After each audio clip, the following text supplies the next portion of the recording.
Everyone, मैं Saurabh Dubey magnet brains Hindi medium पर आपका स्वागत करता हूं। उम्मीद करता हूं बहुत बढ़िया होंगे। जबरदस्त तरीके से अपनी तैयारी चल रही है और आपको पता ही है पार्ट 7 अपना चल रहा है जिसका नाम है निर्देशांक ज्यामिति। पिछली क्लास में हमने उदाहरण संख्या 6 से लेकर 10 तक के सवाल किए जो विभाजन सूत्र पर आधारित थे, जिनमें करने में बहुत ही मजा आया था। आज भी हम वही कुछ करने वाले हैं, मतलब हम प्रश्नावली 7.2 देखेंगे जो विभाजन सूत्र द्वारा ही सॉल्व होने वाला है। तो क्या आप सभी लोगों को विभाजन सूत्र याद हो चुका है जो मैंने बताया था m1 x2 plus m2 x1 upon m1 plus m2? याद है? तो याद होना चाहिए दोस्त। स्टार्ट करने से पहले एक छोटी और जरूरी बात, उसके बाद हम प्रश्नावली 7.2 की बात कर रहे होंगे।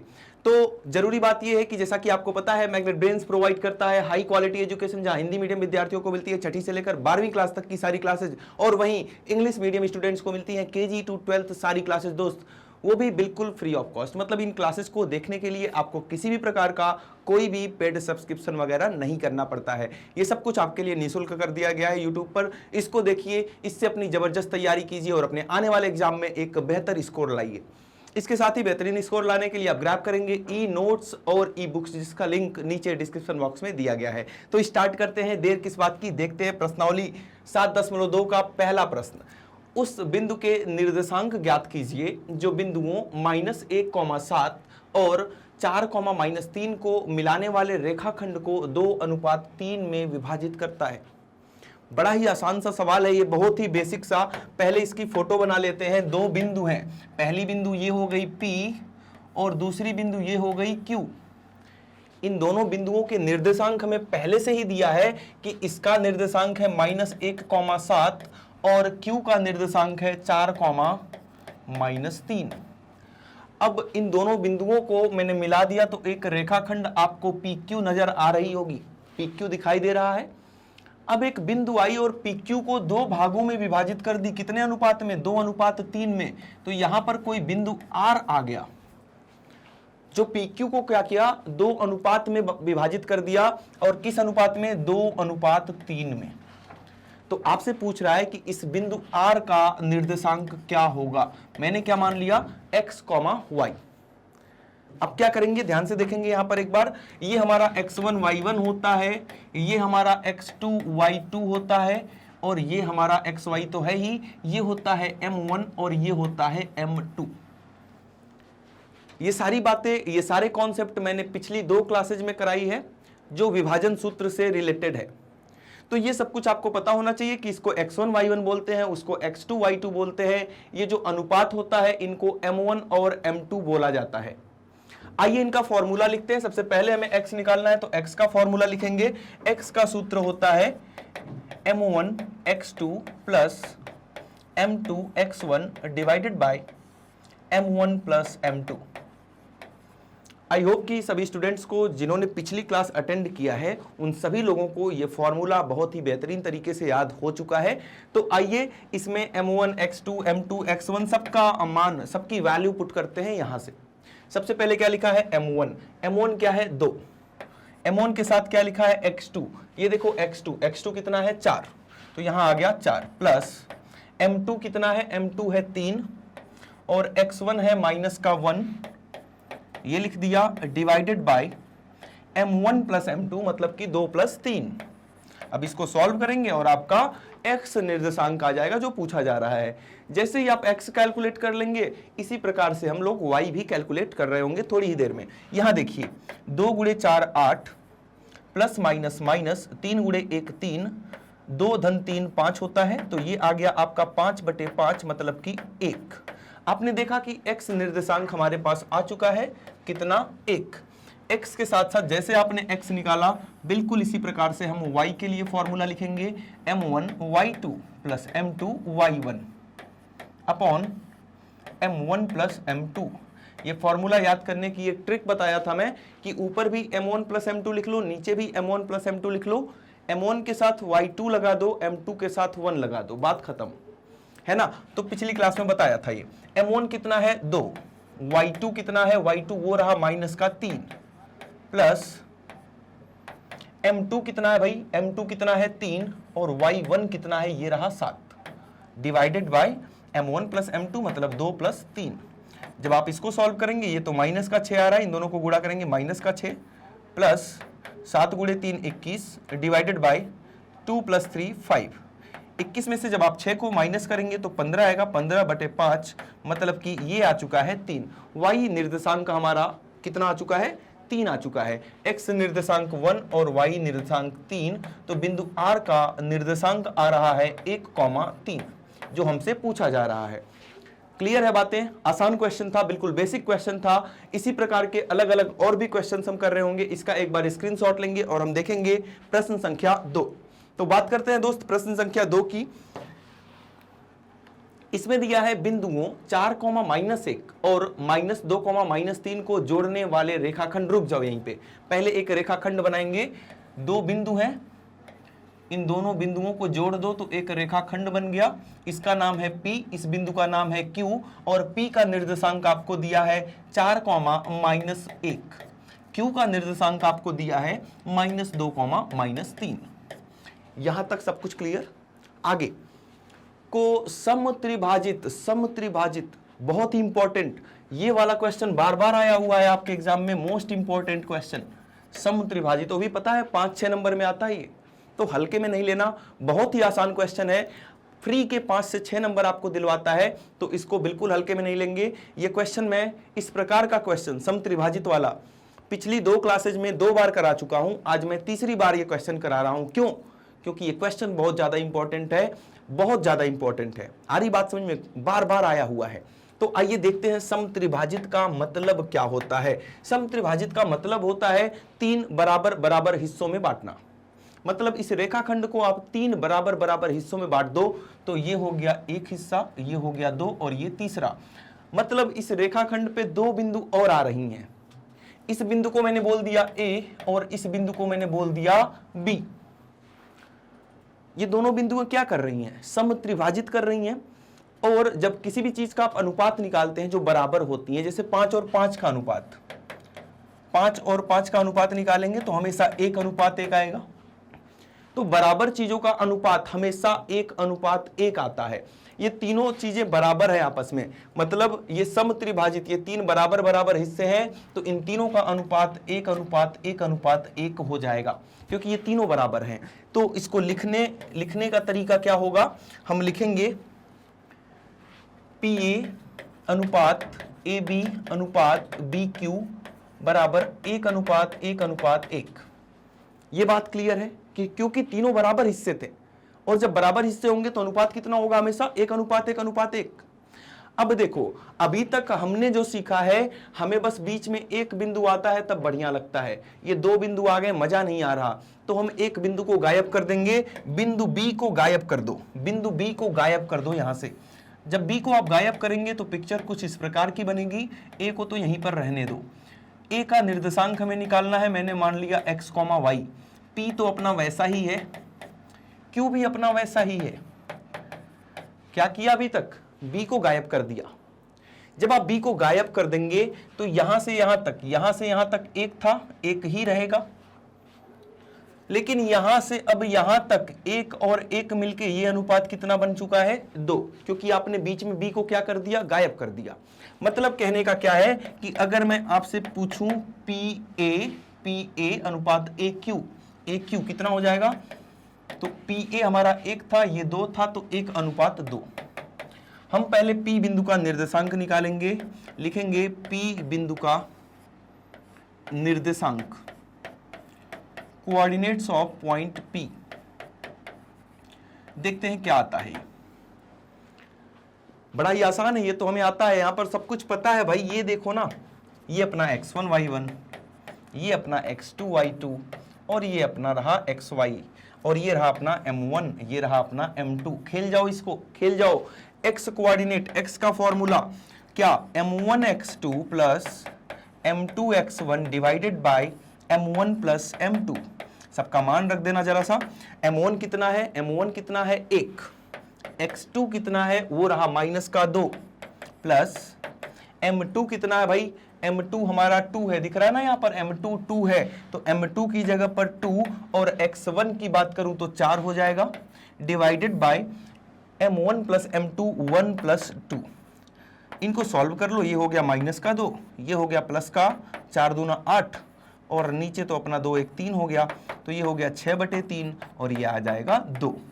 मतलब हमने देखा कि बिंदु ए का जो x निर्देशांक है 2 आ चुका है। इसी प्रकार से आप y निर्देशांक भी निकालेंगे। इसका y निर्देशांक, y का formula m1y2 plus m2y1 divided by m1 plus m2।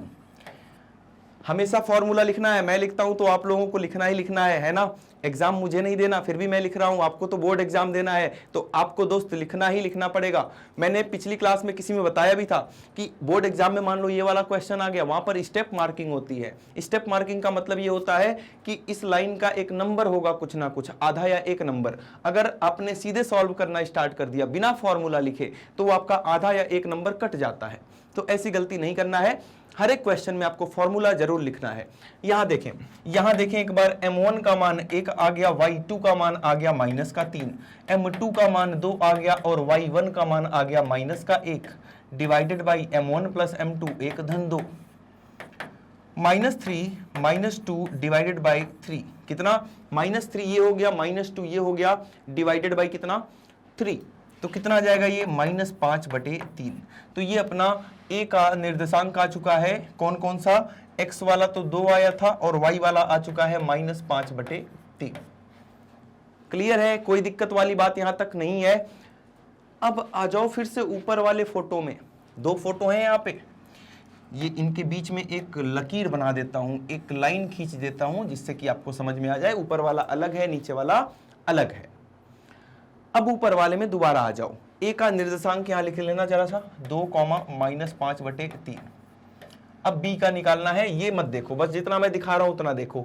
ए को देखो, बी को देखो, क्यू को देखो, दिख रहा है ए बी और क्यू, देख के क्या लग रहा है, कुछ नहीं पता चल रहा। देखो ना, बी जो है मध्य बिंदु है, बिल्कुल बीच में है, किसके, ए और क्यू के, तो लिखेंगे बी ए और क्यू का, बी ए और क्यू का मध्य बिंदु है, मध्य बिंदु है। क्लियर है बात, मध्य बिंदु है। बी मध्य बिंदु है, तो बी बिंदु का निर्देशांक क्या हो जाएगा, बी बिंदु का निर्देशांक, देखो जब किसी भी मध्य बिंदु का आप निर्देशांक निकालेंगे, किसी का भी मध्य बिंदु हो, तो पहला वाला प्लस पहला वाला बटे 2, मतलब x1 प्लस x2 बटे 2, 2 - 2/2, पहला वाला प्लस पहला वाला बटे 2, और y वाला कैसे, y1 प्लस y2 बटे 2, मतलब दूसरा वाला प्लस दूसरा वाला बटे 2, -5/3, -3/2। इन दोनों को सॉल्व करेंगे, हमारे पास बिंदु बी का निर्देशांक आ जाएगा। पहला तो 0 हो गया, 2 - 2 0/2 0, पहला तो 0 हो गया।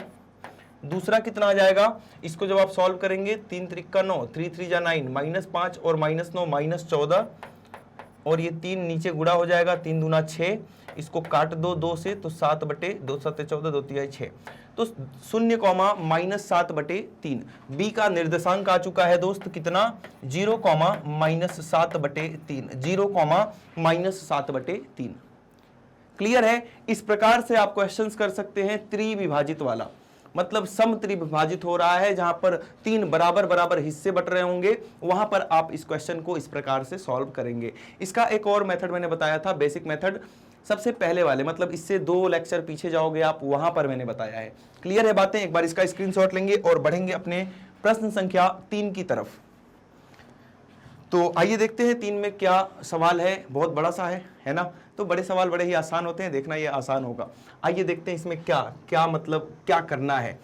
आपके स्कूल में खेल कूद क्रियाकलाप आयोजित करने के लिए एक आयताकार मैदान ABCD में चूने से परस्पर 1 मीटर दूरी की पंक्तियां बनाई जाती हैं। इन सभी पंक्तियों के बीच की दूरी 1-1 मीटर है। चलो ठीक है, AD के अनुदिश परस्पर, AD के अनुदिश, ये रहा AD, परस्पर 1 मीटर की दूरी पर 100 पर गमले रखे गए हैं। ठीक है, 100 गमले रखे गए हैं, जैसा कि आकृति में दिखाया गया है। यहाँ पर बहुत सारे गमले रखे गए हैं 1 मीटर की दूरी पर, और ये पंक्तियां भी 1 मीटर की दूरी पर हैं। आगे, निहारिका दूसरी पंक्ति में AD के 1/4 के बराबर की दूरी दौड़ती है। AD के 1/4 के बराबर की दूरी दूसरी पंक्ति में है, निहारिका दूसरी पंक्ति में, ये पहली, ये दूसरी, ये वाली दूसरी पंक्ति है, इसका 1/4 दूरी दौड़ती है, ठीक है, और वहां पर एक हरा झंडा गाड़ देती है, ठीक है, इसका 1/4 दूरी दौड़ी और यहां पर एक हरा झंडा, ये रहा एक हरा झंडा, इसको गाड़ दिया 1/4 दूरी पर, ठीक है। आगे प्रीत 8वीं पंक्ति में एडी के भाग 1/5 की बराबर दूरी पर दौड़ता है। 8वीं पंक्ति में 1/5 की बराबर दूरी पर दौड़ता है ये, तो 1/5 मान लो यहां पर है आगे, और वहां एक लाल झंडा गाड़ देती है, ठीक है। दोनों झंडों के बीच की दूरी क्या है? आपसे इन दोनों झंडों के बीच की दूरी पूछा जा रहा है। आ रही बात समझ में? तो सबसे पहले आपको इन दोनों झंडों का निर्देशांक बताना पड़ेगा। निर्देशांक क्या होगा? ध्यान से देखिए, यहां पर जहां गमलों की बात की गई थी, यहां से लेके एक बार फिर से देखेंगे, एडी के अनुदिश परस्पर 1 मीटर की दूरी पर 100 गमले रखे गए हैं। यहां पर 100 गमले रखे गए हैं एडी पर, मतलब एडी की लंबाई टोटल कितनी हो जाएगी? 100। एडी की लंबाई 100 मीटर की है। ये बात क्लियर है? ये जो पहली वाली बच्ची थी, क्या नाम था? निहारिका। हाँ, ये 1/4 गई थी, तो 100 का 1/4 कितना होता है? 25। 100 का 1/4 कितना होता है? 25। मतलब निहारिका कितनी दूर पर गई थी? 25। यहां पर वाई निर्देशांक 25 हो जाएगा, है ना। ये पूरा यहां से लेकर बिल्कुल ऊपर तक तो 100 है। अब इसका जब आप 1/4 निकालेंगे तो कितना आ जाएगा? 25। और इसी प्रकार से जब आप 1/5 निकालेंगे तो वो 20 आ जाएगा। ये कितना आ जाएगा? 20। मतलब वाई निर्देशांक की केवल बात करेंगे, बस वाई निर्देशांक की। तो ये कितनी दूरी पर है? 1/4, मतलब कि 25 दूरी पर है, और ये कितनी दूरी पर है? 20 दूरी पर है। क्लियर है इतनी बात? अब देखो ध्यान से, इसका निर्देशांक मैं लिख रहा हूं, ध्यान से देखेंगे बिल्कुल। पहले x लिखते हैं, फिर y लिखते हैं, ये बात तो सबको पता है। पहले x लिखेंगे, x आ गया 2, y कितना आया था पहली बच्ची के लिए? 25 आया था, तो ये हो जाएगा 25, 2,25। इसी प्रकार से आप जब इसके लिए, प्रीत के लिए लिखेंगे, तो सबसे पहले x वाला लिखेंगे, x वाला तो 8 है, तो 8 लिख दिया, और इसने 1/5 दूरी तय की थी, 100 का 1/5 निकालेंगे तो 20 आता है, मतलब 8,20। सबसे इंपॉर्टेंट चीज यही थी, बाकी सब कुछ आपको आता है, ये निर्देशांक निकालना आना चाहिए आपको। क्लियर है? आगे देखते हैं क्या बात हो रही है। तो दोनों झंडों के बीच की दूरी पूछ रहा है। चलो ठीक है, सबसे पहले हम दूरी निकाल लेते हैं। ध्यान से देखेंगे दूरी कैसे निकाल रहे होंगे। इसके लिए मैं एक अलग से पेज ले लेता हूं, जिससे कि आपको अच्छे से समझ में आए। सबसे पहले इसका निर्देशांक एक बार याद करेंगे, 2,25 और 8,20। 2,25 और 8,20। एक का है 2,25 और दूसरे का कितना है दोस्त? 8,20। 8,20। इन दोनों के बीच की दूरी निकालनी है। ये निहारिका थी, यहां पर निहारिका थी, और यहां पर कौन है? यहां पर प्रीत है, प्रीत। ठीक है, इसको मैंने बोल दिया पॉइंट N, और P प्रीत के लिए बोल दिया पॉइंट P। पॉइंट N, बिंदु N और बिंदु P के बीच की दूरी निकालनी है। तो हम क्या करेंगे? सबसे पहले दूरी सूत्र लिखेंगे। डिस्टेंस फॉर्मूला क्या होता है? √x2 - x1 square plus y2 - y1 square. ये आपका डिस्टेंस फॉर्मूला होता है। अब यहां पर आप ध्यान से अगर देख पा रहे हैं तो हमारे पास x1 y1 भी है और x2 y2 भी है। हमने दूरी फॉर्मूले पे न जाने कितने क्वेश्चंस किए हैं, बहुत सारे क्वेश्चन किए हैं, हर एक प्रकार के क्वेश्चन किए। ये तो बड़ा ही आसान है, ये तो बड़ा ही आसान है। सबका मान रखेंगे, सबका मान रख दो। x2 कितना है? 8। x1 कितना है भाई? 2।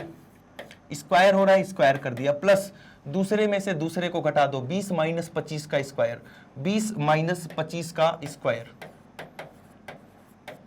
कितना आ जाएगा? ये 8 - 2 होता है 6, 6 का स्क्वायर 36, 20 - 25 -5, -5 का वर्ग 25। जब आप इन दोनों को ऐड करेंगे तो कितना आ जाएगा? 6 - 5 = 11, 3 - 2 5 और 1 6, 61 इकाई, 61 इकाई है ना, 61 यूनिट्स। आ रही है बात समझ में? यहां तक कोई प्रॉब्लम?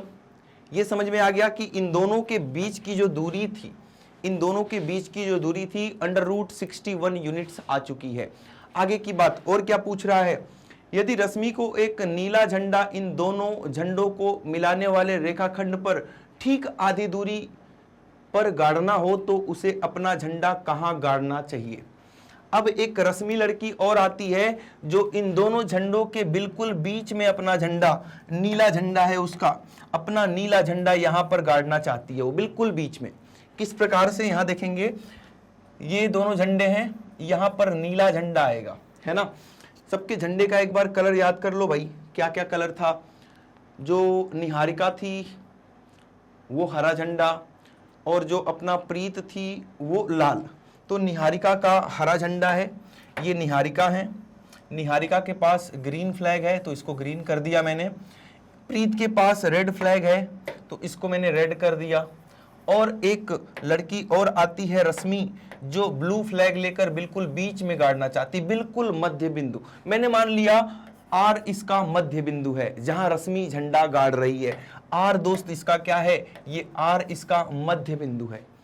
अब आर का निर्देशांक निकालना है। अभी थोड़ी देर पहले मैंने क्या बताया कि कभी भी मध्य बिंदु का निर्देशांक निकालना हो, अगर आपको मध्य बिंदु का निर्देशांक निकालना है तो x1 प्लस x2/2 और y1 प्लस y2/2, ये फॉर्मूला होता है किसी भी मध्य बिंदु का निर्देशांक निकालने का। अब यहां देखो, ये x1 y1 x2 y2 सब कुछ आपको पता है, मतलब पहले वाले को पहले वाले में जोड़ दो, x1 को x2 में जोड़ दो, 2 + 8 डिवाइडेड बाई 2, और इसी प्रकार से दूसरे वाले को दूसरे वाले में जोड़ दो, 25 + 20 डिवाइडेड बाई 2।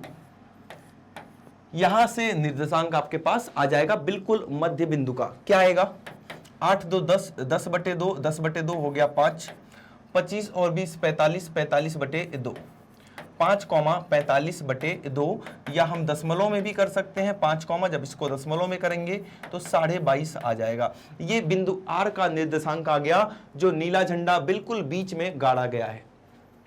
क्लियर है बातें, कोई दिक्कत वाली बात इसमें नहीं है। एक बार इसका स्क्रीनशॉट लेंगे और आगे बढ़ेंगे। तो अभी हमने प्रश्न संख्या 3 कर लिया, अब हम बढ़ेंगे आगे और देखेंगे दोस्त अपना अगला क्वेश्चन, प्रश्न संख्या 4 की बात करते हैं। तो ये रहा प्रश्न संख्या 4, बिंदुओं -3, 10 और 6, -8 को जोड़ने वाले रेखाखंड। रुक जाओ यहीं पे, पहले ये बना लेते हैं हम।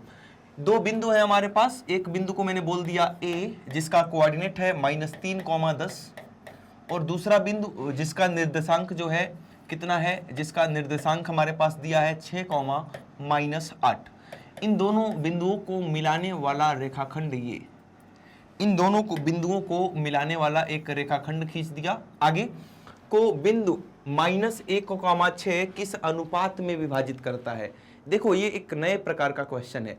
कैसे, यहां पर दो बिंदुएं हैं, अब एक बिंदु इसको विभाजित करता है, किस अनुपात में पता नहीं, किस अनुपात में पता नहीं, मतलब आपको अनुपात फाइंड आउट करना है। यहां पे अनुपात मैंने मान लिया m1 अनुपात m2। क्या मान लिया, m1 अनुपात m2। लेकिन आपको क्या याद रखना है, कभी भी m1 अनुपात m2 मानना नहीं है। ये अभी लिखा हूं आपको समझाने के लिए, थोड़ी देर में मैं हटा दूंगा। तो m1 अनुपात m2 में एक बिंदु जो है -1, 6 इसको विभाजित करता है। तो आपको m1 और m2 का मान निकालना है। तो मैं लिखूंगा इसको, माना बिंदु R रेखाखंड PQ को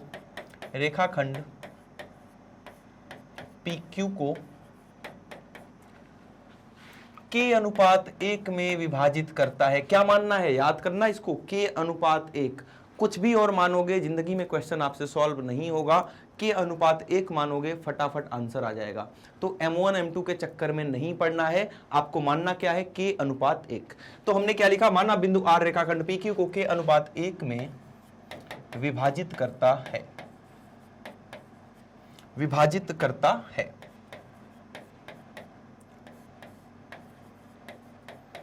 तो कहने का मतलब क्या है दोस्त कि m1 का मान K हो जाएगा और m2 का मान 1 हो जाएगा। m1 का मान K हो जाएगा और m2 का मान 1 हो जाएगा। अब हमारे पास क्या क्या चीजें हैं एक बार ध्यान से देख लेंगे। हमारे पास है x1 y1 x2 y2, बीच वाले बिंदु को क्या बोलते थे, x, y, याद रखना है ये सब। किसको क्या माना जाता है याद रखना पड़ेगा, नहीं तो क्वेश्चन आपसे कभी नहीं बन पाएगा। याद रखना, इस चीज को ध्यान रखेंगे। अब इसको हम सॉल्व करते हैं। हमारे पास इसका फॉर्मूला है x का फॉर्मूला लगाना है। यहां पर x का फॉर्मूला क्या होता है, m1x2 plus m2x1 divided by m1 plus m2। अब यहां पर x आपको पहले से ही पता है, कितना है x, कितना है -1, तो -1 x की जगह पर लिखेंगे बराबर m1 का मान कितना है k, सबसे ऊपर देखो m1 का मान कितना है k। अब x2 इसमें गुणा हो रहा है, x2 का मान कितना है 6 प्लस m2 का मान 1 है, m2 की जगह पर 1, x1 का मान है -3 divided by m1 plus m2 k plus 1। अब ये k प्लस 1 इधर जाएगा, यहां पर k प्लस 1 क्या हो रहा है, भाग हो रहा है, इधर आएगा तो क्या हो जाएगा, गुणा हो जाएगा। इसको गुणा करो, -1 से गुणा कर देंगे k प्लस 1 में, और k और 6 को गुणा करेंगे तो 6 k हो जाएगा, -3 और 1 को गुणा करेंगे तो -3 हो जाएगा। इस -1 को अंदर गुणा कराना, -k -1 6k -3, -3 को इधर ले आएंगे तो +3 हो जाएगा, और इस -k को उधर ले जाएंगे तो प्लस का k हो जाएगा। यहां पर आ रहा है 7k बराबर 3 - 1 होता है 2, मतलब दोस्त k का मान आ चुका है 2/7। 2/7 हमने क्या माना था, k अनुपात 1, मतलब पॉइंट क्या होगा 2/7, k की जगह पर 2/7 लिख दिया, 2/7 अनुपात 1। ये आंसर नहीं है, ये आंसर नहीं है। अनुपात को कभी भी भिन्न में नहीं लिखते हैं। अब भिन्न में नहीं लिखते तो 7 को यहां पे भेज दो, 7 यहां जाके गुणा हो जाएगा और आपका आंसर आ जाएगा 2/7। कितना आ जाएगा, 2/7। लेकिन ये तो बस हमने x वाला फॉर्मूला लगाया है, y वाला भी लगाओ, y वाला भी लगाकर चेक करो क्या k का मान यही है, दोनों जगह से k का मान एक ही आना चाहिए। अगर यहां पर छोड़ दिया, आंसर भी सही आ गया, फिर भी नंबर कट जाएगा। अगर ये 5-4 नंबर का सवाल आया आपके एग्जाम में, आपने इतना करके छोड़ दिया तो आपका 2 नंबर काट लिया जाएगा, क्योंकि ये आधा अधूरा है।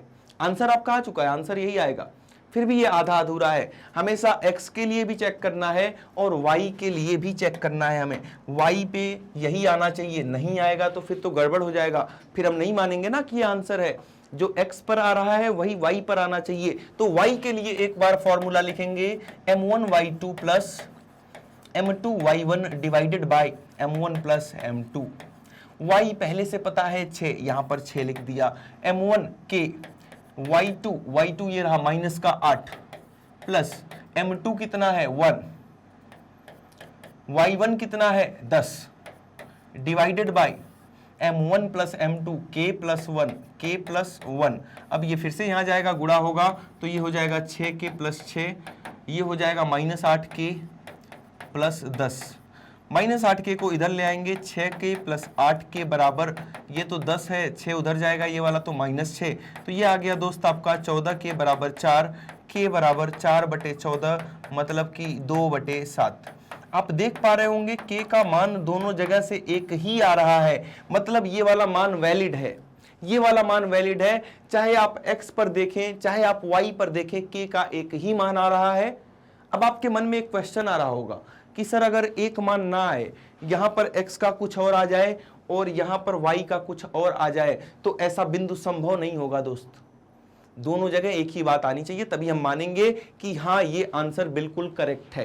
क्योंकि आप मैथ्स पढ़ रहे हैं, मैथ्स में कुछ रूल्स होते हैं, कुछ रेगुलेशंस होते हैं, उनको मानना पड़ता है। ऐसा नहीं है कि बस यहां से निकाल के आंसर दे दिया। आपको सिद्ध करना पड़ेगा कि जो x को सॉल्व करने पर k का मान आया है वही y को सॉल्व करने पर k का मान आया है, इसीलिए हमारा अनुपात 2/7 आ जाएगा।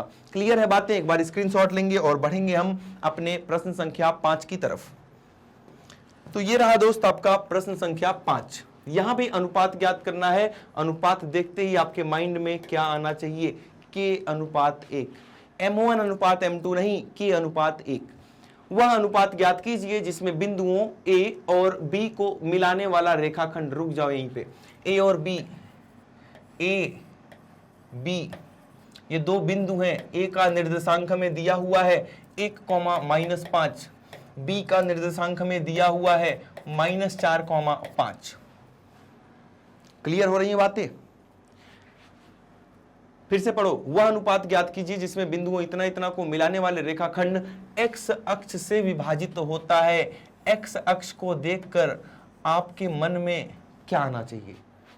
x अक्ष को देखकर आपके मन में आना चाहिए x, 0। मतलब दोस्त x अक्ष पर कोई भी बिंदु ले लो, x अक्ष का कोई भी बिंदु हो, उसका निर्देशांक क्या होता है? x, 0। ये क्लास 9th में आपको पढ़ाया जाता है। अगर जिसको भी मतलब कि निर्देशांक ज्यामिति का बेसिक कॉन्सेप्ट ना पता हो, क्लास 9th में मेरी वीडियो आ चुकी हैं, वहां पर जाकर आप देखेंगे, वहां पर चीजों को समझेंगे। 1 से 1.5 घंटा निकालेंगे दोस्त, ज्यादा टाइम नहीं लगेगा। 1 से 1.5 घंटा में एक बेहतरीन रिवीजन हो जाएगा आपका। क्लियर है? तो याद रखेंगे, x अक्ष पर किसी बिंदु का निर्देशांक होता है x, 0 और y अक्ष पर किसी बिंदु का निर्देशांक होता है 0, y। ये बात याद रखेंगे, क्योंकि अगर ये नहीं याद हुआ तो ये क्वेश्चन आपको कितना भी आता हो नहीं कर पाओगे। क्लियर है बातें? तो x अक्ष इसको काट रहा है, मान लो ये आ रहा है x अक्ष इसको काटते हुए, ये आ रहा है और ये काट दिया। यहां पर x अक्ष आ रहा था, इसको यहां पर काट दिया। तो अभी अक्ष से हमें कोई मतलब नहीं है, हमें मतलब इस बिंदु से है, इस बिंदु से है। इस बिंदु का निर्देशांक क्या हो जाएगा? क्योंकि ये x अक्ष के ऊपर है तो इसका निर्देशांक जो होगा वो x, 0 हो जाएगा। ये बात समझ गए? इस बिंदु को मैंने मान लिया P, जो इसको k अनुपात 1 में विभाजित करता है, जो इसको k अनुपात 1 में विभाजित करता है। क्या क्या बातें आपको पता है, एक बार लिख लेते हैं। ये अपना x1 y1 है, ये अपना x2 y2 है, ये अपना xy है और ये अपना m1 है, ये अपना m2 है। ये सब कुछ बातें आपको पता है, अब तो पता चल गई होंगी। अब एक बार जबरदस्त तरीके से फॉर्मूला लिखेंगे इसका x का, m1 x2 m2 x1 divided by m1 plus m2। सब कुछ पता है, काम क्या करना है? केवल वैल्यू उठानी है, पुट कर देना है, यहाँ पे मान यहाँ पर उठाकर रख देना है। x का मान बताना, x का मान तो x है सर, कोई बात नहीं, x लिख दो, इसमें टेंशन वाली क्या बात है। m1 कितना है? m1 कितना है दोस्त? ठीक है, ये भी पूछ रहा है, ठीक है। m1 कितना है? m1 आपका ये रहा, 1 नहीं लिखा मैंने, 1 लिख दो। m1 है k, m1 है k। x2 कितना है? x2 आपका है -4। m2 कितना है? 1। x1 कितना है? 1 divided by m1 plus m2। कोई दिक्कत वाली बात यहां तक नहीं है। इसको एक बार सॉल्व करेंगे। x बराबर -4k plus 1 divided by k plus 1, और इसको यही समीकरण 1 बना देंगे, क्योंकि इसके आगे हम कुछ नहीं कर सकते अभी, तो यही छोड़ देना है, यही छोड़ देना है। और आपको जैसे x के साथ काम किया वही काम आपको y के साथ कर देना है। m1 y2 plus m2 y1 divided by m1 plus m2। अब उठाओ मान, यहां से मान उठाओ, यहां पर रख दो, फटाफट चीजें आ जाएंगी। y कितना? 0। y कितना? 0। m1 कितना? k। y2 कितना? 5। m2 कितना है? 1। y1 कितना है? -5 divided by m1 plus m2 k plus 1। अब k प्लस 1 इधर जाएगा, 0 से कोई भी संख्या जब मल्टीप्लाई होती है तो कितना हो जाता है? 0 हो जाता है। तो यहां पर ये 0 हो जाएगा। 5 और k को गुणा करेंगे 5k आएगा, -5 को 1 से गुणा करेंगे -5 आ जाएगा। -5 को दोस्त इधर लाएंगे तो k का मान आ जाएगा आपका 5/5। k का मान आ चुका है कितना? 1। मतलब कि यहां पर k अनुपात 1 हमने माना था, जो आंसर आ चुका है 1:1। k की जगह पर क्या लिख दिया? 1। मतलब ये जो x एक्सिस है, x अक्ष है, वो इस रेखा को, AB रेखाखंड को 1:1 में विभाजित कर रही होगी। ये बात क्लियर है? साथ में आपको बोल रहा है इस विभाजन बिंदु के निर्देशांक भी ज्ञात कीजिए। मतलब हमने निर्देशांक क्या माना था? x, 0। अब x भी निकालना पड़ेगा आपको। अब x कैसे निकालें? x कैसे निकालें? चलो k तो निकाल लिया, तो k का मान यहां से उठा के यहां रख दो ना, x आ जाएगा। तो लिखेंगे k का मान समीकरण 1 में रखने पर, k का मान समीकरण 1 में रखने पर k का मान कितना आया है? 1 और यहां पर रख दो, जहां भी k दिख रहा है वहां पर 1 रख दो। क्या है? -4k, k की जगह पर 1 + 1 बटे k + 1, 1 + 1, ये हो गया -4 +1 बटे 2, मतलब x निर्देशांक भी आ चुका है -3 बटे 2, 0। दो बातें आपसे पूछी जा रही थी। पहली बात, अनुपात पूछा जा रहा था, अनुपात आ चुका है दोस्त 1:1, 1:1। इसके बाद आपसे पूछा जा रहा था विभाजन बिंदु का निर्देशांक क्या होगा, ये भी हमने निकाल दिया -3 बटे 2, 0। एक बार स्क्रीनशॉट और बढ़ेंगे आगे। देखते हैं इसका अगला क्वेश्चन, प्रश्न संख्या 6 की बात कर रहे होंगे और ये रहा आपका प्रश्न संख्या 6। पहले इसको ध्यान से पढ़ेंगे, बहुत ही इंपॉर्टेंट क्वेश्चन है ये, मोस्ट इंपॉर्टेंट क्वेश्चन।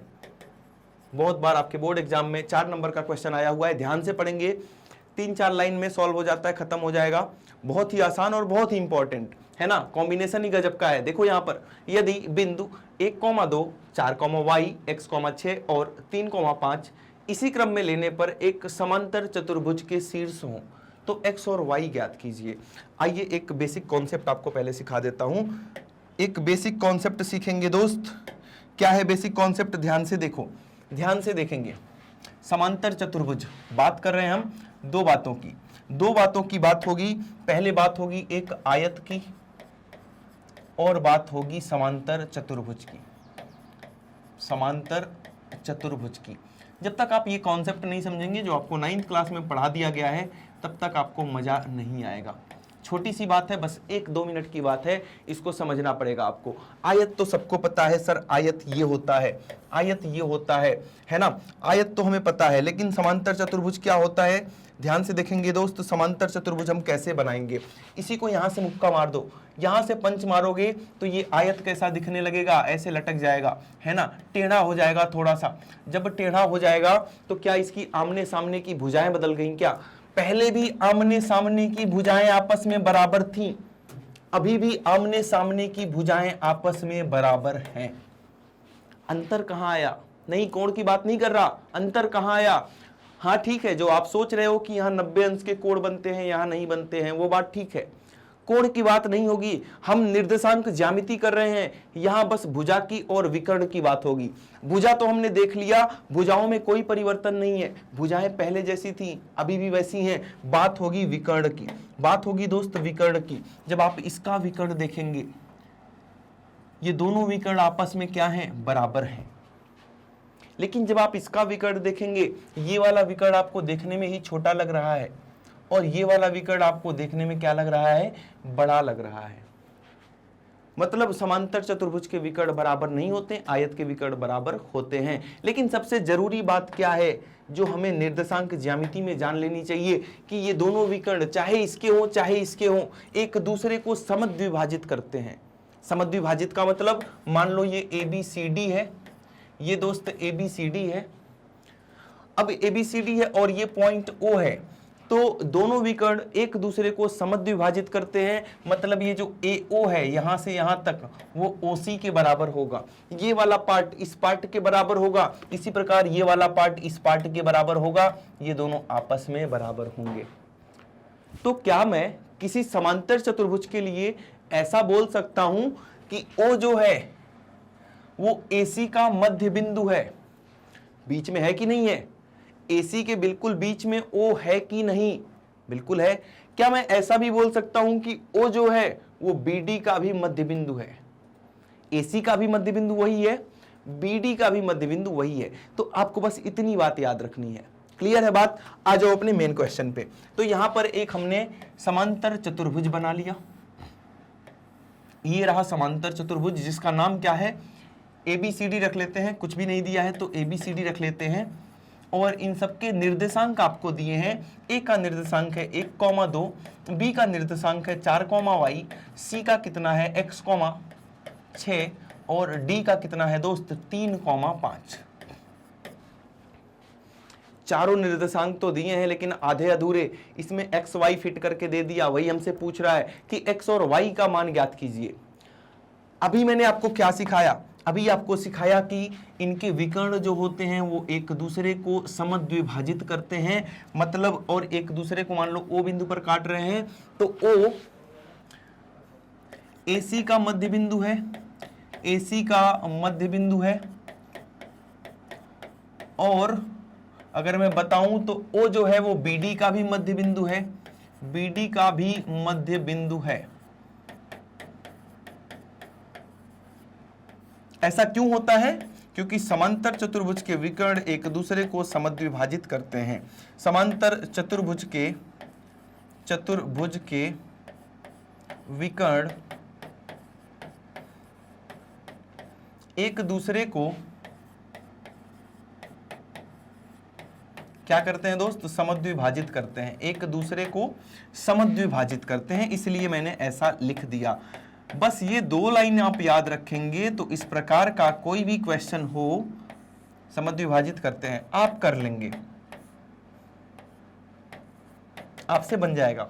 लेकिन अगर यही लाइन आपको याद नहीं रही तो आप कितने भी इंटेलिजेंट हो, अगर ये लाइन आपको याद नहीं रही इस क्वेश्चन में तो आप इस क्वेश्चन को बिल्कुल डील नहीं कर पाएंगे। मोस्ट इंपॉर्टेंट लाइन, नोट बना के लिख लेंगे इसको दोस्त, नोट बना के इसी प्रकार से लिख लेंगे इसको ध्यान से। क्लियर है बातें? तो इस लाइन को देखो और यहां पर बातें लिखेंगे। क्या मध्य बिंदु निकालना आता है आपको? अरे सर बड़ा ही आसान है, पहला वाला प्लस पहला वाला डिवाइड बाई 2, मतलब x1 धन x2, x1 plus x2 by 2, y1 plus y2 by 2, पहला वाला प्लस पहला वाला बाई 2, दूसरा वाला प्लस दूसरा वाला बाई 2, बात खत्म। तो सबसे पहले हम AC लिखे हैं तो AC का मध्य बिंदु का निर्देशांक लिखेंगे, यहां पर x वाला और यहां पर y वाला। AC को पकड़ो, पहला वाला प्लस पहला वाला x प्लस 1 डिवाइडेड बाई 2, और दूसरा वाला प्लस दूसरा वाला 2 प्लस 6 डिवाइडेड बाई 2। बस यही काम आपको BD के लिए कर देना है।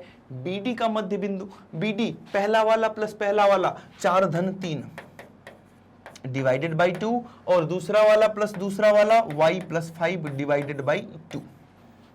एकदम क्लियर, कोई दिक्कत वाली बात यहां तक नहीं है।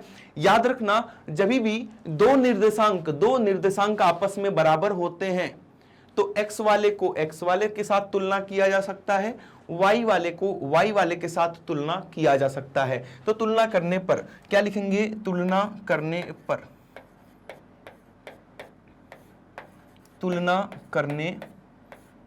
पर क्या हो जाएगा? x वाले को उठाओ पहले, यहां का x वाला ये है और यहां का x वाला है 4 प्लस 3 बाई 2। इनका नीचे का पहले 2 गायब कर दो, x प्लस 1 बराबर 7, तो x बराबर कितना आ जाएगा दोस्त? 7 माइनस 1, मतलब कि x का मान आ चुका है 6। कितना आसान है, बस ये एक लाइन याद रहे तब आसान है, नहीं तो फिर तो भयंकर हो जाएगा आपके लिए, भयंकर हो जाएगा, पूरा दिमाग लगा दोगे, नहीं बनेगा। यह लाइन याद रखना। बहुत सारे अच्छे बच्चों को मैंने देखा है, बहुत सारे अच्छे बच्चों को क्या करते हैं, वो खतरनाक दिमाग लगाते हैं, मतलब बढ़िया इंटेलिजेंट बच्चे होते हैं। वो क्या करते हैं, अच्छा ये समांतर चतुर्भुज है, आमने सामने की भुजाएं बराबर करूंगा मैं।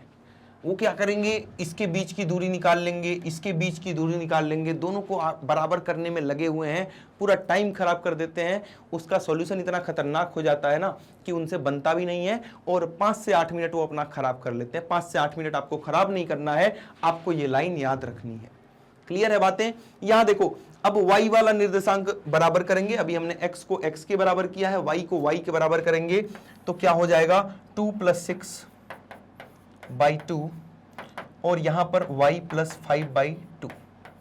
2 से 2 उड़ा दिया, 6 2 8, तो y हो जाएगा 8 माइनस 5, मतलब कि 3। x का मान 6 आ चुका है, y का मान 3 आ चुका है। एक बार स्क्रीनशॉट लेंगे, बढ़ेंगे आगे की तरफ। आसान क्वेश्चन था ये वाला, है ना, और इंपॉर्टेंट भी बहुत था। अब देखते हैं अपना प्रश्न संख्या 7। बिंदु A के निर्देशांक ज्ञात कीजिए जहां AB एक वृत्त का व्यास है। अच्छा, ये एक नया टाइप का क्वेश्चन फंसा है जो अभी तक हमने कहीं नहीं किया है इस चैप्टर में, है ना।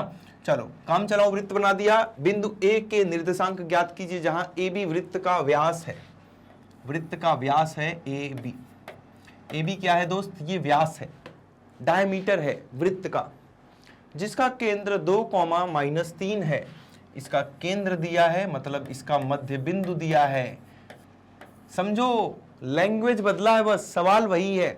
ए बी का मध्य बिंदु, केंद्र मध्य बिंदु होता है, ए बी का मध्य बिंदु हमें दे दिया, ठीक है, जिसका केंद्र इतना है तथा बी का निर्देशांक 1,4 है। तो क्या पूछा है हमसे, ए का निर्देशांक मैंने मान लिया,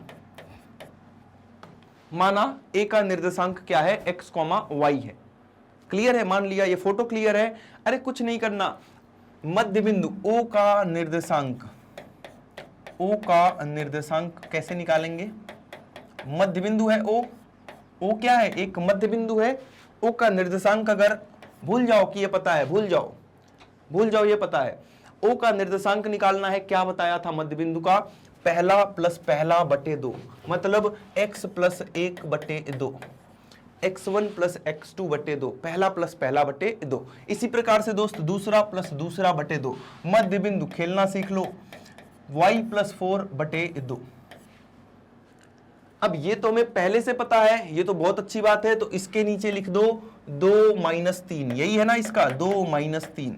अब ये बातें भी लिख लो।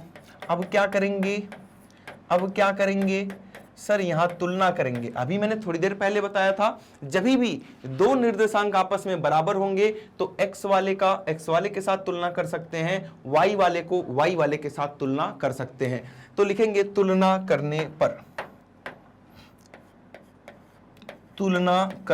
पर क्या हो जाएगा, तुलना करने पर ध्यान से देखें, यहां पर तुलना करने पर दोस्त यहां पर सबसे पहले हम x वाले को x वाले के साथ तुलना करते हैं, तो 2 बराबर x प्लस 1 बटे 2, ये वाला 2 इधर आएगा, गुणा हो जाएगा, 2 गुणे 2 4 बराबर x प्लस 1, और यहां से x का मान आपका आ जाएगा 4 माइनस 1 बराबर 3।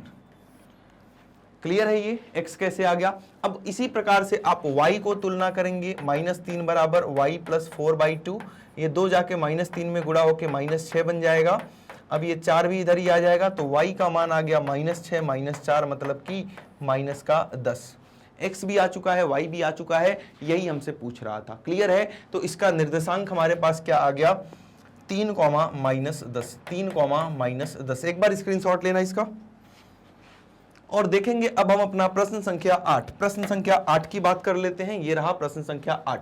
यदि a और b क्रमशः -2, -2 और 2, -4 हैं, ये a है, ये b है, तो बिंदु P के निर्देशांक ज्ञात कीजिए ताकि AP बराबर 3/7 AB हो और P रेखाखंड AB पर स्थित हो। ये देखते ही आपका दिमाग घूम जाता है, क्योंकि ये 3/7 क्या दिया है सर, कुछ नहीं समझ में आ रहा। इसको आसान बनाएंगे, सबसे पहला काम इसको आसान बनाना। क्या दिया है एक बार मुझे भी दिखाओ। ये दिया है AP बराबर 3/7 AB, यही दिया है ना, इसमें कोई बड़ी बात नहीं, यही दिया है ना। इस AB को इसके नीचे ले आओ, AP/AB, ये हो गया 3/7। अब देखो खेल क्या है, AB एक लाइन है, AB एक लाइन है ना, जिसका निर्देशांक हमें -2, -2 और 2, -4 दिया हुआ है। P इसके बीच में कोई बिंदु है जो इसको डिवाइड कर रही है 2 भागों में। अभी तक ऐसा ही क्वेश्चन हमने देखा, वही क्वेश्चन है, बस ये सब आपको फंसाने के लिए दिया है, फंसना नहीं है। यहाँ पर, यहाँ देखो, यहाँ पर P है। अगर आपको ये पता चल जाए कि इतना अनुपात इतना क्या होगा, बड़ा ही आसान क्वेश्चन हो जाएगा। अगर M1 और M2 का मान पता चल जाए कि M1 अनुपात M2 कितना बताया था मैंने, आओ मैं बताता हूं कैसे। M1 मतलब कि AP, इधर वाला तो AP हो गया, इधर वाला PB, ये पता चल जाए तो अपना काम बन जाएगा। ये M1 हो जाएगा, ये M2 हो जाएगा। यहां देखना, AP तो हमें पता है, AP तो 3 आ रहा है, लेकिन नीचे PB आना चाहिए। यहां पर तो दिक्कत है, यहां पर AB है। जरा इसको ध्यान से देखना और अपनी लाइन को ध्यान से देखना, जो बताना चाह रहा हूं वो समझना, कोशिश करो समझने की। AP 3 है, मतलब यहां से यहां तक 3 है ना। अनुपात दिया है तो इसके साथ कुछ K X ऐसा कुछ लगा लो, K लगा लो, X लगा लो, A लगा लो, B लगा लो, C लगा लो, ऐसे लगाते हैं हम, है ना। ये त्रिकोणमिति में भी मैं आपको पढ़ा रहा हूँ, यही सेम चीज अगले चैप्टर में, है ना। त्रिकोणमिति भी अपनी जल्दी स्टार्ट होने वाली है। 3 के और इसको क्या बोल देंगे, ए बी कितना दिख रहा है आपको, ए बी 7 दिख रहा है, मतलब ये पूरा का पूरा कितना दिख रहा है, ये पूरा का पूरा तो सर 7 के दिख रहा है, ये पूरा 7 के, ये 3 के, तो ये कितना बचा सर, 7 में से 3 को माइनस कर दो, 7 में से 3 को माइनस, तो ये बच गया 4 के। आई बात समझ में? आपको ये चाहिए, आ जाओ अब निकाल लो, एपी बटे पीबी, एपी कितना है, एपी कितना है, देख के बताओ ना फोटो, अब तो सब कुछ लिखा है वहां पे, एपी है सर 3 के, पीबी कितना है, पीबी कितना दिख रहा है, पीबी दिख रहा है हमें 4 के से के को उड़ा दिया, कितना आ गया 3/4, अनुपात मिला कि नहीं, मिल गया ना, 3:4। ये आपका देखो क्या क्या आपको मिल चुका है, ये आपको मिल गया x1 y1 x2 y2 सब कुछ, तो ये हो गया आपका x1 y1, ये हो गया आपका x2 y2, ये हो गया m1, ये हो गया m2, और क्या चाहिए, p का निर्देशांक ज्ञात करना था क्या, हाँ, तो निर्देशांक हमारे पास नहीं है तो हमने मान लिया x, y।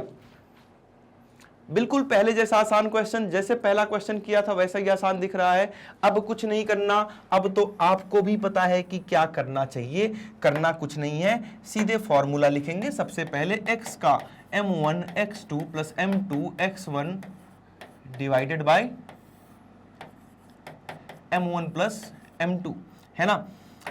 x निकालना ही है, x तो हमें पता नहीं है, बाकी सब कुछ पता है। m1 का मान कितना है 3, x2 का मान कितना है 2, प्लस m2 का मान कितना है, m2 का मान है 4, x1 का मान है -2 divided by m1 plus m2, 3 plus 4, कितना 3 दूना 6, -8, 4 3 7, 6 -8 -2/7, मतलब कि आपका x निर्देशांक आ चुका है -2/7। एक बार ध्यान से देखेंगे इसको।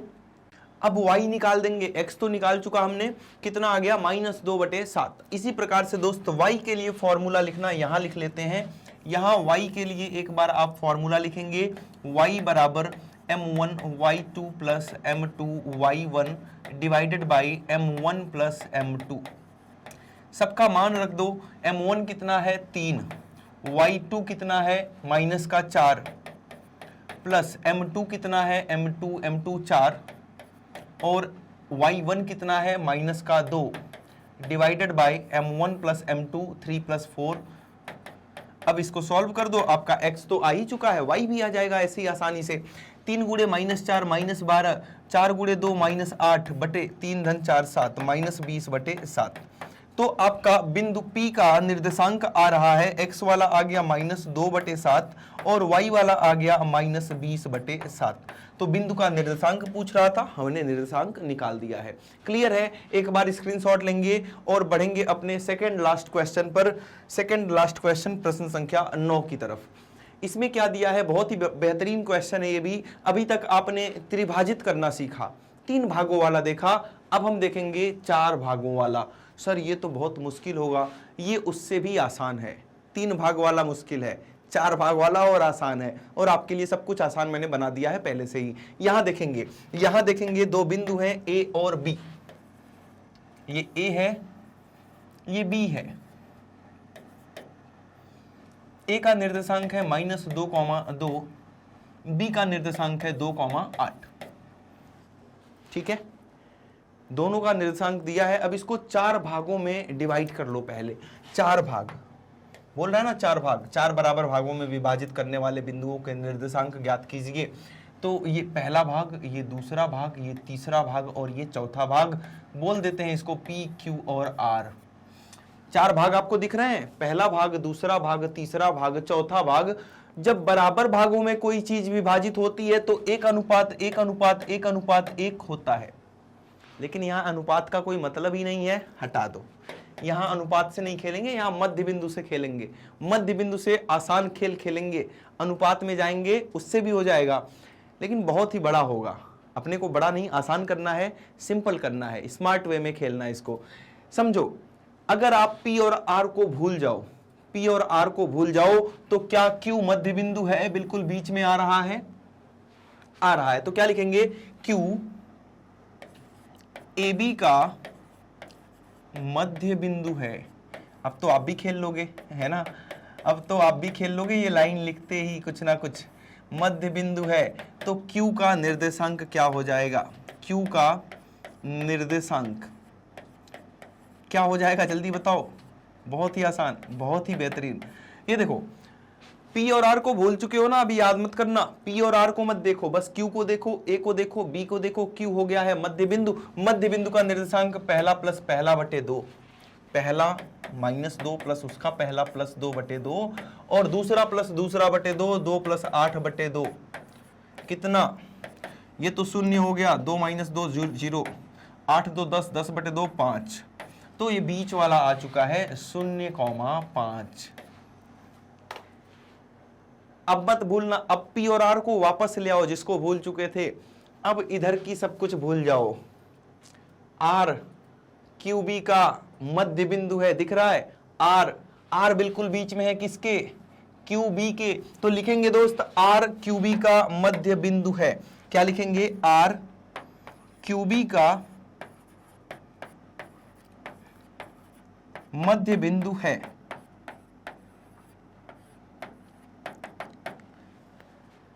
R QB का मध्य बिंदु है, ये ढक लो। अब इसका निर्देशांक निकालना आपके लिए आसान है या नहीं है, पहला प्लस पहला बट्टे 2, दूसरा प्लस दूसरा बट्टे 2, है ना। तो बिना लिखे भी निकाल सकते हो, लेकिन लिख के निकालेंगे ना हम लोग। तो लिखेंगे R का निर्देशांक,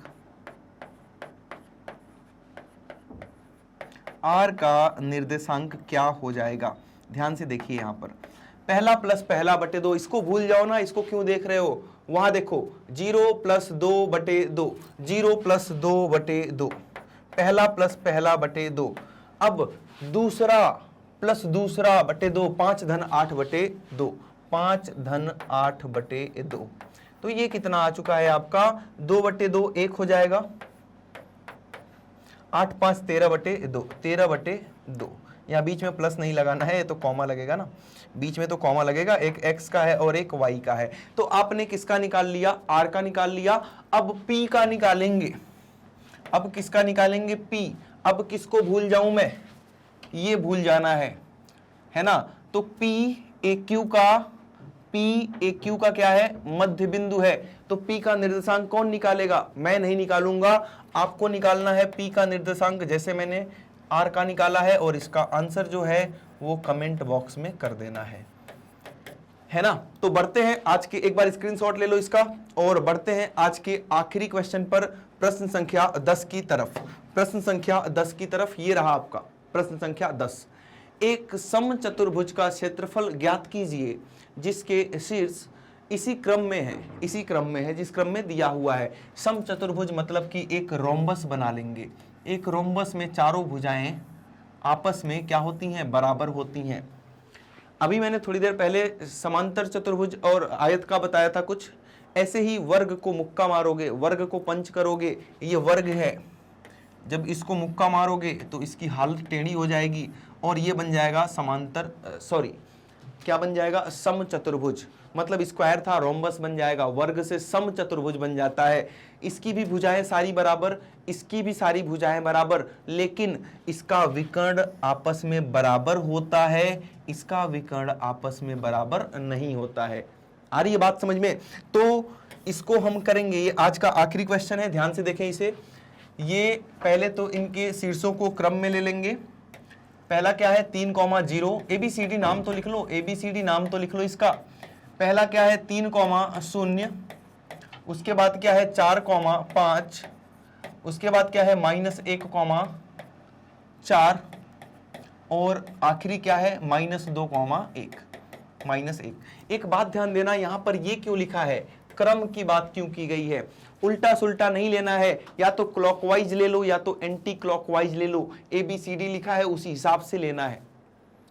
बड़ा ही आसान सा सवाल बोल रहा है, क्षेत्रफल क्या होता है, 1/2 D1 D2, मतलब हाफ इंटू विकर्णों का गुणनफल। इनके विकर्णों का विकर्ण क्या है, यहां पर हो गया AC निकालो सबसे पहले, भाई AC अंडर रूट, दूरी सूत्र से AC निकालो, दूरी सूत्र से क्या होता है, दूरी सूत्र x2 - x1 plus y2 minus y1 का स्क्वायर, x2 माइनस x1 का square plus y2 minus y1 का स्क्वायर, ये रहा आपका x1 y1, ये रहा आपका x2 y2। पहले में से पहले को माइनस, दूसरे में से दूसरे को माइनस, ये सब बता रखा हूं। यहां देखो -1 माइनस 3 का वर्ग, -1 माइनस 3 का वर्ग प्लस दूसरे में से दूसरा, मतलब 4 में से 0 का माइनस करो और इसका वर्ग करो, कितना आ गया, ये भी 4 बन गया, ये भी 4 है। यहां जब -4 का वर्ग करेंगे 16 आएगा, और यहां जब 4 का वर्ग करेंगे तो ये भी 16 आएगा, तो ये आ गया √32, करड़ी में 32। कौन? AC। जैसे AC निकाला वैसे ही क्या निकाल लोगे, ऐसे ही आप BD निकालेंगे। जैसे AC निकाला वैसे ही क्या निकालेंगे, BD निकालेंगे। तो आइए BD निकालते हैं। BD ध्यान से सुनना, BD निकालते हैं, है ना, कुछ और नहीं। BD निकालेंगे, √ पहले में से पहले को माइनस करो, बन गया 4 धन 2 का वर्ग। अरे धन कैसे बन गया, इतना माइनस माइनस प्लस 2, है ना, एक माइनस तो फॉर्मूले का है, एक माइनस फॉर्मूले का है, और ये खुद ही -2 है, माइनस माइनस प्लस 2, प्लस इतनी खेल तो आ गई होगी। अब दूसरे में से दूसरे को -5 धन 1 का स्क्वायर, कितना आ चुका है ये, 4 2 6, 6 का स्क्वायर 36, 5 1 6, 6 का स्क्वायर 36, कितना हो गया √72। हमसे क्षेत्रफल पूछ रहा है, तो एरिया, क्षेत्रफल कितना हो जाएगा, ½ into D1 into D2, half D1 D2, मतलब दोनों ही विकर्णों का गुणनफल, करड़ी में 32 और करड़ी में 72। एक साथ लिख दूं 32 और 72 को। देखो यहां पर एक कॉन्सेप्ट, करड़ी में 32 गुणे करड़ी में 72 को, जब दो चीजें करड़ी की होती हैं तो इनको एक साथ भी लिख सकते हैं, इनको एक साथ लिखने में कोई बुराई नहीं है। क्लियर है बात? 36 ही था, 32 था ना, 32 था तो यहां 32 लिख लेंगे दोस्त। कॉन्सेप्ट क्लियर है, 32 और 72। अब देखो, अब इनको एक साथ लिखने का एक रीजन था, इन सबको गुणनखंड करना। 32 का गुणनखंड 2 दूना 4 दूना 8 दूना 16 दूना 32, और 72 का जब करोगे तो देखो 2 दूना 4 दूना 8 त्रिक 24 तिया 72, ये हो गया। इसका भी गुणनखंड कर दिया 5 बार 2, इसका कर दिया 3 बार 2, 2 बार 3, है ना। अब यहां से पेयर करो और बाहर निकालो, एक पेयर एक पेयर एक पेयर एक पेयर एक पेयर, 2 दूना 4 दूना 8 दूना 16, 16 तिया 48 बाहर निकल जाएगा। तो 1/2 गुणे 48, और इसको काट पीट देंगे तो 24, मतलब क्षेत्रफल कितना आ गया, 24 वर्ग इकाई, 24 वर्ग इकाई। आगे बात समझ में, कोई दिक्कत वाली बात, यहां तक आसान है। तो हमने बहुत ही जबरदस्त तरीके से दोस्त 7.2 प्रश्नावली किया है, और मेरी एक शिकायत आपसे है कि वीडियो लाइक नहीं करते हैं। तो दोस्त वीडियो अगर पसंद आए तो जरूर लाइक करें, अगर चीजें समझ में आ रही हैं तो वीडियो को जरूर लाइक करना है, चैनल पर नए हैं तो सब्सक्राइब करेंगे, और अपने प्यारे बेहतरीन कमेंट्स करना नहीं भूलेंगे, है ना। शिकायत भी कर दिया। तो एक छोटी और जरूरी बात आपके लिए, उसके बाद आज की क्लास यहीं पर हम समाप्त कर रहे होंगे। जैसा कि आपको पता है, मैग्नेट ब्रेन्स प्रोवाइड करता है हाई क्वालिटी एजुकेशन, और ये हमारे टॉप कोर्सेज हैं जो इंग्लिश और हिंदी दोनों ही माध्यम में उपलब्ध हैं। यहाँ पर CBSE बोर्ड के साथ साथ हम अदर स्टेट बोर्ड्स भी कवर कराते हैं, जिसमें Delhi board, Bihar board, UP board, MP board और राजस्थान बोर्ड है। इसके अलावा हम वैदिक मैथ्स क्रैश कोर्स और स्पोकन इंग्लिश की भी क्लासेज अवेलेबल कराते हैं। आप हमें अदर सोशल मीडिया नेटवर्क्स पर फॉलो करना नहीं भूलेंगे, और अपनी बेहतरीन तैयारी करने के लिए दोस्त आप ग्रैब करेंगे ई नोट्स और ई बुक्स, जिसका लिंक नीचे डिस्क्रिप्शन बॉक्स में दिया गया है। तो आज के लिए इतना ही था, अपना ध्यान रखेंगे, मैथ्स की प्रैक्टिस जबरदस्त चलती रहनी चाहिए। Thank you so much.